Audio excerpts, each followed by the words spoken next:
धोखेबाज पत्नी की कहानी। एक प्रदेश में एक व्यापारी ने प्रेम विवाह किया। हालांकि तब प्रेम विवाह करना कोई छोटी या आम बात नहीं थी, लेकिन फिर भी व्यापारी और उसकी प्रेमिका, जो अब उसकी धर्मपत्नी बन चुकी थी, उनका सच्चा प्रेम देखकर लोगों ने उन्हें स्वीकार कर लिया और लोग उनके प्यार की मिसाल देने लगे थे। वे दोनों भी अपने प्यार से भरे नए संसार में काफी खुश थे। लोग ये देखकर हैरान रह जाते कि उन दोनों में कभी किसी वस्तु या विषय को लेकर कभी झगड़े नहीं होते थे। व्यापारी और उसकी पत्नी ने अपनी प्यार की रोशनी सदा रोशन रहे, इसलिए एक नियम बनाया था। उन दिनों लोग रात को छतों पर मशाल जलाया करते थे ताकि घर आंगन में उजाला रहे और सोने के समय उन्हें बुझा देते। प्रेमी जोड़े ने तय किया था कि वे जब तक साथ रहेंगे तब तक उनके घर की मशाल जलती रहेगी। अब रात होते ही पूरे प्रदेश में अंधेरा हो जाता, लेकिन एकमात्र इस व्यापारी का घर रोशनी से जगमगाता। इस प्रदेश का राजा एक बड़े से महल में रहता था। हर रात को सोने से पहले वो अपनी रानी के साथ महल के छत पर जाकर आसमान के नज़ारे देखता था। एक बार जब राजा अपनी रानी के साथ छत पर चांद सितारे देख रहा था, तब दोनों की नज़र व्यापारी के जगमगाते घर पर पड़ी। राजा और रानी दोनों ही उसके बारे में चर्चा करने लगे। राजा ने कहा, इस प्रेमी जोड़े में पति समझदार है, इसलिए उनका साथ अच्छे से चल रहा है। रानी राजा से सहमत नहीं थी। रानी का कहना था, जरूर पत्नी ही समझदार होगी और वह पति के और उसके घर वालों की गलतियों को नजरअंदाज कर देती होगी। इसके बिना उनके परिवार का इतने अच्छे से चलना संभव नहीं है। राजा रानी की चर्चा बहस में और फिर बाद में झगड़े में बदल गई। अंत में राजा ने कहा कि हम क्यों झगड़ा करें, एक काम करते हैं, उनकी परीक्षा लेते हैं और देखते हैं कौन ज्यादा समझदार है। रानी को भी यह सुझाव पसंद आया। राजा ने उनकी परीक्षा लेने के लिए एक योजना रानी को बताई। अगले दिन योजना के मुताबिक रानी ने व्यापारी के घर एक स्त्री को भेजा। वो स्त्री व्यापारी के पास गई और उससे बोली, मैं तुम्हारे लिए रानी का एक संदेश लेकर आई हूँ। वो स्त्री संकोच करते हुए व्यापारी से बोली कि रानी को तुम बहुत पसंद आ गए हो। अगर तुम अपनी पत्नी को छोड़ दो या उसकी हत्या कर दो, रानी तुमसे शादी करने के लिए तैयार है। महिला की बात सुनकर व्यापारी को गुस्सा आ गया, लेकिन उसने अपने गुस्से पर काबू रखते हुए उस महिला से कहा कि ऐसी 1000 रानियां भी आ जाएगी, तब भी मैं अपनी पत्नी को धोखा नहीं देने वाला। तुम मेरी तरफ से रानी से माफी मांग लेना और कहना ऐसा प्रस्ताव दोबारा ना भेजें। उस स्त्री से व्यापारी ने जो कहा था वह बात राजा और रानी को जाकर बता दी। व्यापारी का ऐसा जवाब सुनकर राजा खुश हो गया, क्योंकि राजा जैसा सोचता था व्यापारी उतना ही समझदार निकला। अब व्यापारी की पत्नी की परीक्षा की बारी थी। राजा ने एक आदमी को उसके पास भेजा। आदमी ने व्यापारी की पत्नी से कहा, राजा को तुम बहुत पसंद आ गई हो। राजा ने कहा है, अगर तुम अपने पति को मार देती हो तो वो तुम्हें उनकी रानी बना लेंगे। आदमी की बातें सुनकर पहले तो व्यापारी की पत्नी कुछ भी नहीं बोली। जब आदमी वहां से जाने लगा तब पीछे से व्यापारी की पत्नी ने कहा कि आज रात को जब मशाल बुझ जाएगी तो समझ लेना कि मैंने अपनी पति की हत्या कर दी है। राजा के आदमी ने इस घटना का वर्णन राजा और रानी के सामने जाकर किया।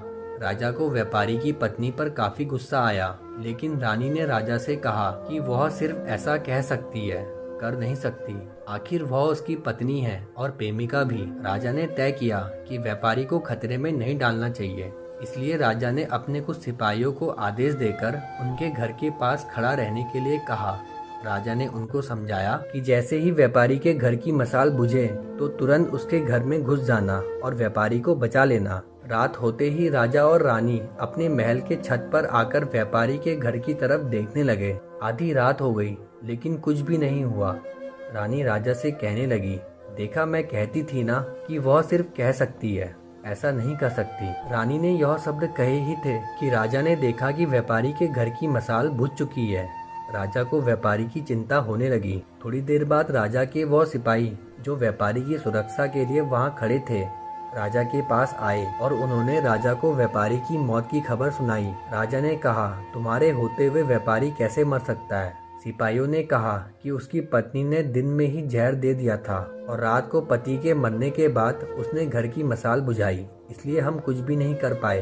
राजा को इस घटना से न सिर्फ व्यापारी की पत्नी से बल्कि औरत जात से ही नफरत हो गई। व्यापारी की पत्नी के बेवफाई के विचार उसे पूरी रात आते रहे। राजा उस रात एक भी मिनट सो नहीं पाया। राजा को इस बात का काफी पश्चाताप हुआ कि उसकी वजह से व्यापारी को अपनी जान गंवानी पड़ी। सवेरे राजा ने अपने एक मंत्री को बुलाया और उसे आदेश दिया कि मैं शिकार करने जा रहा हूँ। जब तक मैं लौटूंगा इस प्रदेश की सभी महिलाओं को गला काटकर मार देना। राजा का ऐसा आदेश सुनकर मंत्री ने राजा को काफी समझाने की कोशिश की, लेकिन राजा उसकी एक भी बात सुनने के लिए तैयार नहीं था और राजा ने उसे धमकी दी थी, अगर तुमने यह काम पूरा नहीं किया तो सबसे पहले मैं तुम्हें ही मौत की सजा दे दूंगा। राजा के शिकार पर जाने के बाद मंत्री काफी चिंता में डूब गया। जब मंत्री को कुछ भी समझ नहीं आ रहा था तो मंत्री सीधे अपने पिता के घर गया, जो पहले राजा के पिता के यहाँ मंत्री रह चुका था और काफी समझदार था।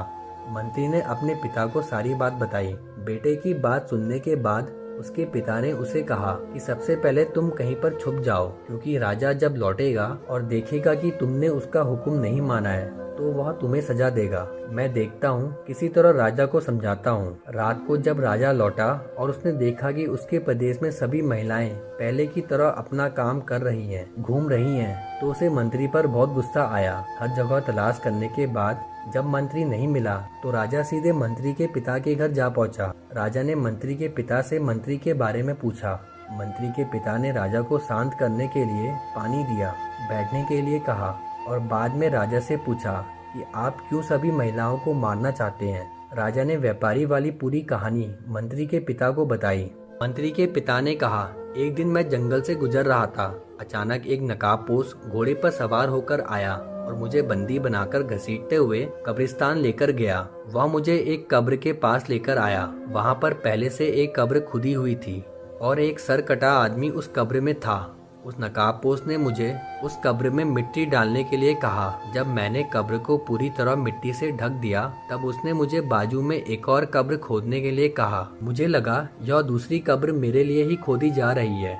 कब्र पूरी तरह तैयार होने के बाद उस नकाबपोश ने अपने चेहरे से नकाब हटाया तो मैं देखकर चौंक गया, क्योंकि वह एक बहुत ही सुंदर महिला थी। उसने मुझे कहा कि तुम डरो मत, यह कब्र तुम्हारे लिए नहीं है बल्कि यह कब्र मेरे खुद के लिए है। अभी अभी जो तुमने इस सरकटे आदमी को दफन किया है वह एक राजकुमार है, जिसने मुझे पाने के लिए मेरे पति की हत्या कर दी और मैंने बदला लेने के लिए उसे मार दिया। मैं अपने पति से बहुत ज्यादा प्यार करती हूँ, इसलिए मैं इस जन्म में जिंदा नहीं रहना चाहती और उनके कब्र के बाजू में मरकर दफन होना चाहती हूँ, ताकि अगले जन्म में फिर से उनसे मिल सकूं। इतना कहकर उस महिला ने अपनी गर्दन पर चाकू रखकर गर्दन काट ली और उस कब्र में गिर पड़ी।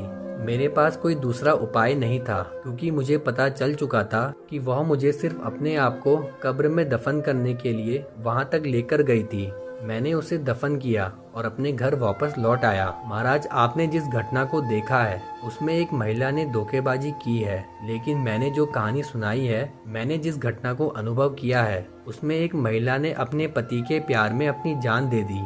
अब आप ही बताइए महाराज, अगर एक महिला बेवफा निकली तो क्या सभी महिलाएं बेवफा होगी? एक महिला की किए की सजा सभी महिला को देना क्या उचित होगा? राजा को बूढ़े मंत्री की बात अच्छी तरह समझ में आ गई और उसने सभी महिलाओं को मारने का ख्याल अपने मन से निकाल दिया। तो दोस्तों, कैसी लगी आपको हमारी कहानी? कमेंट करके जरूर बताएं। अगर आप हमारे चैनल पर नए हैं तो प्लीज सब्सक्राइब करें।